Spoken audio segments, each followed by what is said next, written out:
As a bridge builder, you have to build bridges in the sense with words on shifting ground. And that is the challenge there is. Tomorrow might be very different from yesterday. So a bridge builder is someone who is obviously always optimistic because you think you can reach the other side. I think we are still in a constructive mode. We are still working together, for example, on biodiversity in Montreal. China was instrumental with the European Union to get this going.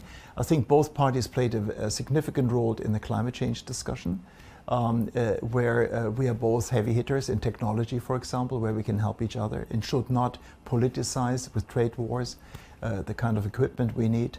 I think we are still on a good way, in particular when you are benchmarking it with US-China relationships. I think there is still trust between European leaders as well as Chinese leaders. We need Chinese engagement in Europe in order to them also understand of how we operate. Like we operate in China and we try to communicate this to our heads.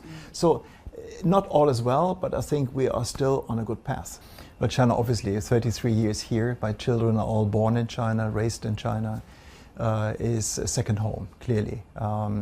And so when I leave China next year in summer, I might settle in the US, I will leave China, but China will never leave me.